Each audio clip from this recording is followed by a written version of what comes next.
What's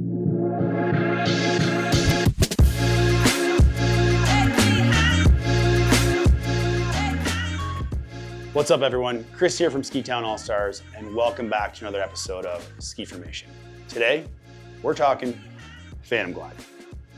And I'll be honest, when this stuff first came out, I was one of the biggest skeptics.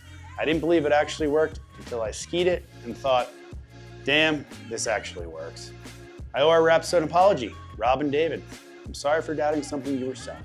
Quick disclosure before we start. We do sell Phantom in the shop, but I'm not gonna soften the downsides because of that. There's nothing I'd sell you that I wouldn't use myself, so you're gonna hear the good and the bad, so let's get into it. What actually is this stuff? So first thing, Phantom isn't wax, and that trips people up. It's a liquid polymer that soaks into your base material and gets cured with UV light so that it permanently bonds inside the base itself. Once it's in there, it's in there. It doesn't sit on top like wax, so you can't rub it off, scrape it off, or wear away from rocks and rails. It's one application for the life of the ski. You're not redoing every season. And it's not just for upland skis. This goes on snowboards, ski blades, and even cross-country skis. Compare that traditional wax, which you're applying every few days. If you ski a lot, that's money and time you're spending constantly.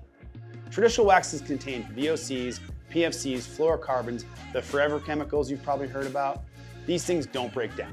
When you iron or scrape a fluoro wax, you're kicking particles into the air in your own garage, and studies have found skiers and wax techs have high levels of PFAS in their blood, stuff that's linked to thyroid and liver issues, cardiovascular problems, and increased cancer risks. It's serious enough, FIS banned fluorinated waxes from racing entirely, and some ski towns have banned it outright. Does it actually work? The pros. Here's what stood out to me. It's a one-time application for the life of the ski, so the upfront cost is recouped within 3 to 4 hot waxes. And even if you get a base grind down the road, it's not going to affect the performance of the Phantom. The Glide is consistent across all conditions. It's not tuned to one specific snow temp the way that race wax is, so you're not guessing which wax to use before you head out on the slopes. But remember, you can still wax on top of the Phantom to boost performance on those super warm and frigid cold days. And if you're touring in the backcountry, your skin glue actually sticks the way it's supposed to, since there's no wax residue on the base and the glue won't transfer onto the bottom of your skis either. It creates a hydrophobic layer. Anyone who has had skin slide off mid-track or dealt with sticky, gooey glue residue knows why that matters. The honest downside, now where it doesn't win. If you're racing or you're the person who hot waxes to the exact temperature every single day, Phantom is not claiming to beat that. A temp-specific hot wax will edge you out on pure speed. And you do need to apply the Phantom treatment to either a new ski or a freshly ground ski, which is gonna cost you on top of the Phantom application itself. In truly extreme cold, near 0 Fahrenheit, or sloppy spring slush, it helps, but it's not a miracle. Don't expect to erase bad conditions. Price and the verdict. Price typically runs for $150 to $200 for the treatment, and about $100 for the application itself. We've got it priced at $139.95 in our shop and online, so it can easily add it to any of our flat skis or bundle packages because we want customers to actually try it. We know the results speak for themselves once you're on it.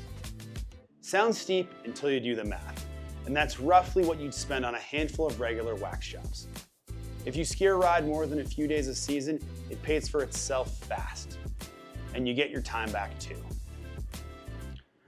My thoughts on this little black box. If you're a regular skier or rider who's tired of waxing every weekend, or only tune your skis 1 to 2 times a year, or you're into backcountry and you want cleaner skins, this is worth it, and I would highly recommend it. If you're chasing that race day speed on dialed conditions, stick to hot wax. That's the real breakdown on Phantom. If you've run it yourself, drop your experience in the comments. I want to know how it's held up on multi-seasons. Thanks for tuning in to our new Skiformation Series. We've got a lot more stuff in the works for you guys. And be sure to check out our channel for all your ski-related needs. And like always, be sure to like and subscribe.